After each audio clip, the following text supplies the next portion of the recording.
ఇక గోవును జాతీయ జంతువుగా ప్రకటించాలని బీఆర్ఎస్ మల్లాపూర్ డివిజన్ యువ నాయకుడు రిజ్వాన్ కేంద్ర రాష్ట్ర ప్రభుత్వాన్ని డిమాండ్ చేశారు.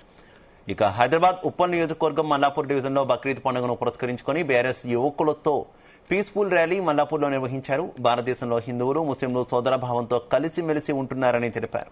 అలాంటి హిందువులు పూజించే గోమాతను ముస్లిం సోదరులు తినవద్దు అని విజ్ఞప్తి చేశారు. ముస్లిం సోదరులు బక్రీద్ పండుగను పీస్ఫుల్ డేగా జరుపుకోవాలని కోరారు.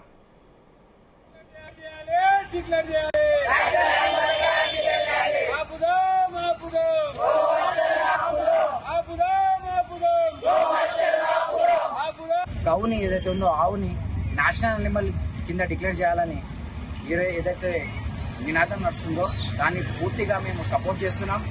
ఈరోజు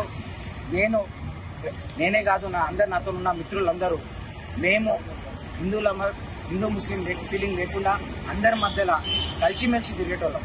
అంటే ఎవరికి బాధ అనిపించినా అది మా బాధనే. ఈరోజు కేవలం ఈ యొక్క ఆవు మాంసాన్ని తింటే వాళ్ళకి ఇబ్బంది ఉన్నా, వాళ్ళకి ఎలాంటి ప్రాబ్లం ఉన్నా, వాళ్ళు ఒక ఇబ్బంది పడుతున్నా మేము గో హత్యను ఆపాలని చెప్పేసి ప్రత్యేకంగా ప్రతి ఒక్క ముస్లిం సోదరులతో కోరుతున్నాం. ఇప్పుడు ఏదైతే రోజు రేపు బక్రీద్ ఉందో ఆ బక్రీద్కి ప్రతి ఒక్కళ్ళకి మేము ఒక విన్నపం ఏం చేస్తున్నామంటే, దయచేసి ఆవు మాంసాన్ని మీరు తినకండి, దాన్ని ఎలాంటి కుర్బానీ ఇవ్వకండి. ఎందుకంటే మనతోని పొద్దున్నేసి తిరిగేటోళ్ళు మన హిందూ సోదరులు ఎవరైతే ఉన్నారో వాళ్ళకి ఇబ్బంది కలుగుతుందంటే దాని గురించి ఈరోజు మనం ఆలోచించాల్సిన అవసరం ఉంది. ఎందుకంటే మనం పొద్దున్నేసి తిరిగేది మనం అన్నలని అక్కలని చెల్లెలని అని పెట్టుకొని మనం ఒక వరుసలు పెట్టుకొని పిలిపించుకునేటోళ్ళం. మనం ఎటువంటి ఇబ్బంది పెట్టకుండా వాళ్ళని తీసుకొని మనం ఒక బక్రీద్ ఫెస్టివల్ ని చేసుకోవాలని చెప్పేసి నేను ఈరోజు కోరుకుంటున్నాను.